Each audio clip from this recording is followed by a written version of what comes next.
लेकिन व्यवहार ऐसा रहता था कि सीनियर जूनियर ये तो कभी हम लोग काउंट ही नहीं किए।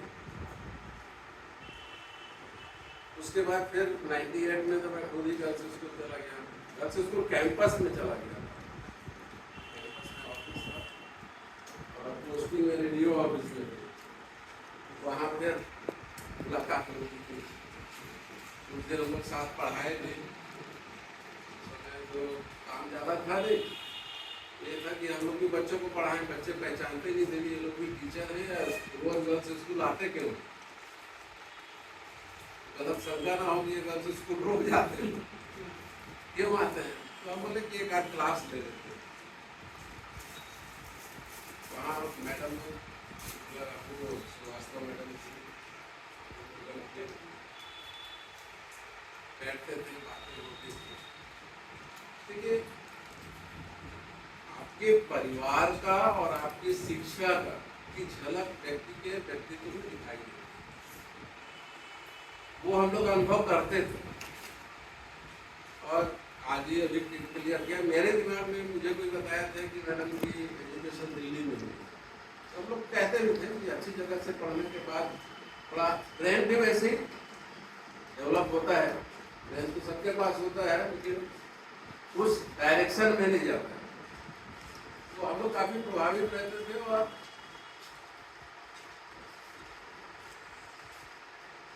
इसके बाद प्राचार्य बन गई मैडम गर्ल्स स्कूल में, हम लोग का आना जाना वहाँ भी, क्योंकि उसी कैंपस में ही कार्यालय था, तो हम लोग आते जाते थे। जब प्राचार्य के रूप में गर्ल्स स्कूल में मैडम आई तो थोड़ा सा भय उत्पन्न हुआ लोग, ये अनुशासन थोड़ा सा रहेगा, मैडम ठीक है, अच्छा है।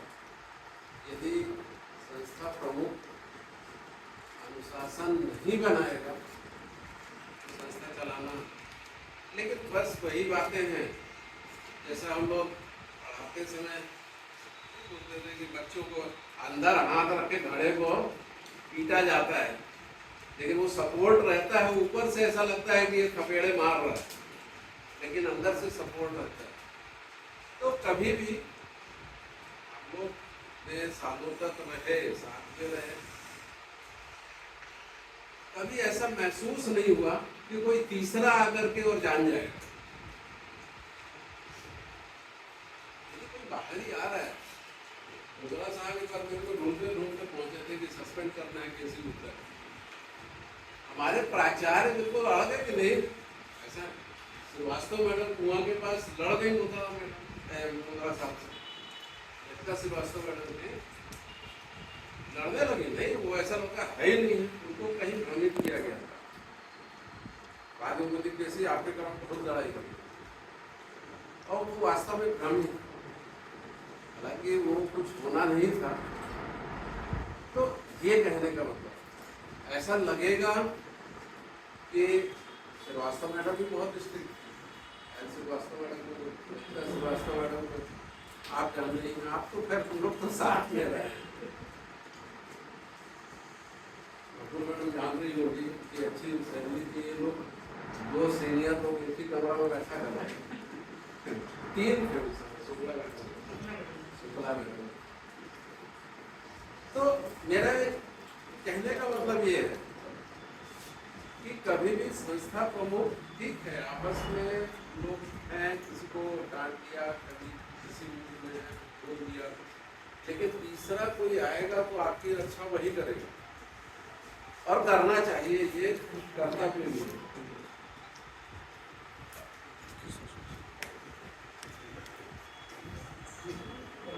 और ये गुण है। दूसरी चीज की मैडम अभी जैसा चर्चा कर रहे थे कि तार्किक लॉजिक, बेटा भी बोला मैडम का कि लॉजिकली बात करती हैं। कई बार हम लोगों को लगता है हम किसी एक डायरेक्शन में बात कर रहे हैं, मैडम अगर सुन रही है तो उस पर अपना लॉजिक लगा देती थी, तो लगता था कि ये हमारी बात को ब्रेक कर रही।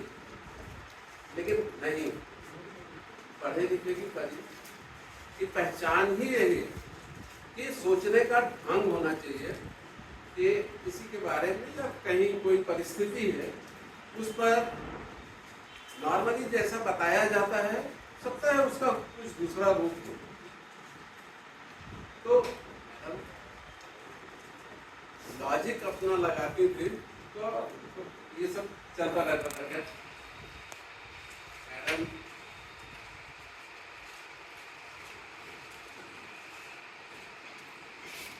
हो रही थी कि काम छूट जाएगा, मैडम का काम नहीं छूटेगा, वो आपके लिए अब पूरा समय देंगे। अभी तक 1/3 हम लोग अपनी लाइफ का डे का तो कार्यालय में गुजार देते हैं। 8 घंटे 24 घंटे का 1/3 हम लोग को अपनी लाइफ का कहें उस पीरियड का, जब से नौकरी पाए और जब रिटायर हुए तब का 1/3 टाइम हम केवल अपने सरकारी कार्यों में खत्म कर देते हैं।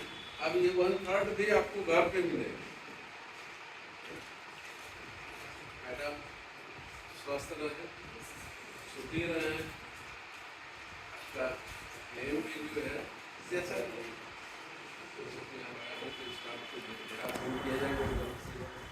निफाड़ हुआ है और शुभकामना रहेगी आपके लिए। ज्ञान हम लोगों को के बीच बांटते रहिए।